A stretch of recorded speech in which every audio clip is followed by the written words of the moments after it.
Good morning guys, magluluto ako ng stir fry noodles, Filipino style, pero gamit yung spaghetti noodles.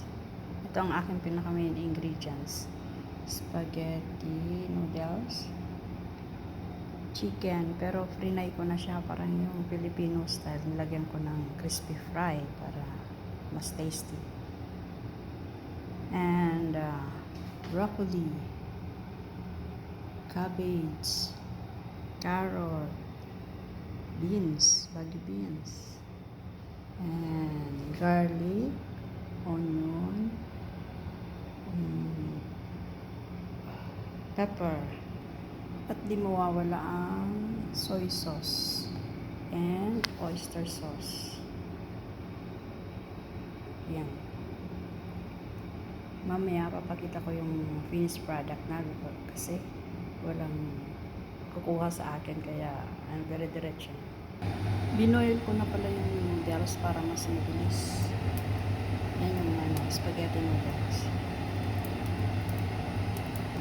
Nilagyan ko siya ng paminta at asin para may lasa. Pinag-golden brown ko lang yung garlic, pero yung onion transparent lang para hindi overcook. Inuna ko nilagay yung cheese kasi matagal maluto. Yung chicken, mamaya ko na ilalagay. Total, kasi luto naman na yun. Fried na. Next yung carrot. Next yung cabbage and broccoli. Nalagyan ko na siya ng toyo. And little chili powder,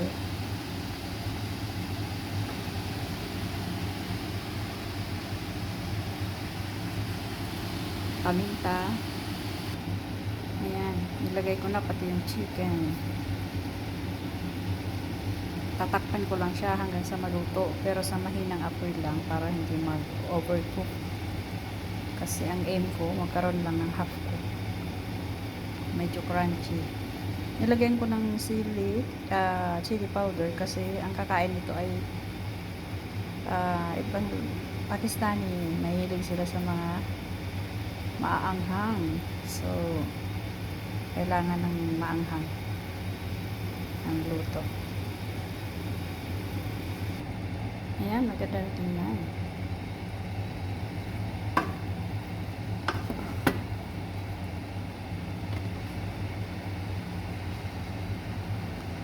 Pinang last kong lagay dyan yung oyster sauce para masarap.